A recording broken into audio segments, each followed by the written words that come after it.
Apa sih sebenarnya kekristenan itu? Banyak orang mengira kekristenan cuma soal jadi orang yang baik. Ada juga yang mikir ini soal aturan yang ketat atau tradisi yang dijalani turun-temurun. Tapi sebenarnya, kekristenan bukan soal itu semua. Inti dari kekristenan adalah satu hal, Yesus Kristus. Alkitab itu cerita tentang Dia. Aturan-aturan dalam kekristenan itu tentang hidup seperti Dia.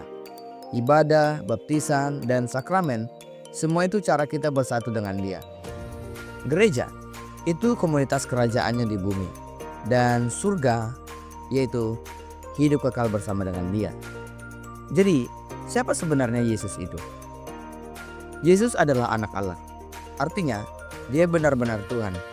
Tapi Dia juga lahir sebagai manusia seperti kita. Dua hal yang tampak bertolak belakang, Tuhan dan manusia, bersatu dalam satu pribadi. Karena itulah, Dia satu-satunya yang bisa mempertemukan manusia dan Allah. Dia menjembatani jurang antara surga dan bumi. Tapi kalau Dia anak Allah, kok bisa juga disebut Tuhan? Karena dalam iman Kristen, Allah itu satu, tapi dalam tiga pribadi, Bapa, Anak, dan Roh Kudus. Ini yang disebut dengan Tritunggal. Yesus hidup sebagai manusia yang sempurna.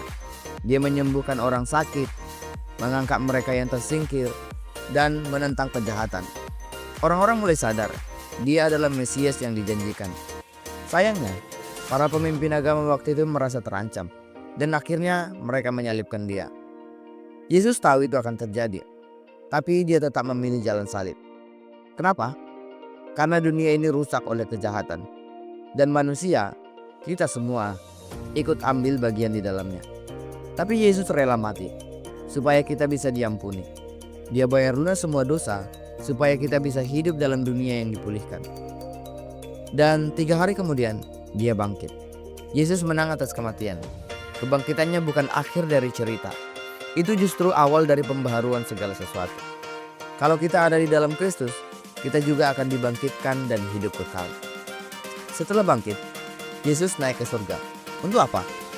Untuk memerintah sebagai Raja. Dan Dia mengajak kita ikut terlibat dalam misinya, yaitu menyebarkan kasih, keadilan, dan kebenarannya ke seluruh dunia. Dan gimana cara ikut misi itu? Yesus mengirim Roh Kudus ke dalam hati setiap orang yang percaya. Roh Kudus memberi kekuatan, penghiburan, dan arah tujuan. Lewat gereja, kita belajar bertumbuh dan bekerja sama dalam kerajaan Allah.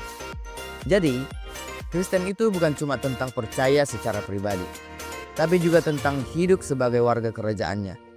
Kita diajak untuk menolong yang lemah, melawan kejahatan, membawa kabar baik kemanapun kita pergi. Mau ikut jalan ini? Mulailah dengan percaya kepada Yesus. Datang ke gereja, bergabung dalam komunitas kerajaan, dan jika belum dibaptis, itu langkah selanjutnya. Hidup Kristen gak selalu mudah, tapi banyak orang yang sudah menemukan harapan yang lebih besar dari semua kesulitan. Harapan yang gak bisa dikalahkan oleh apapun.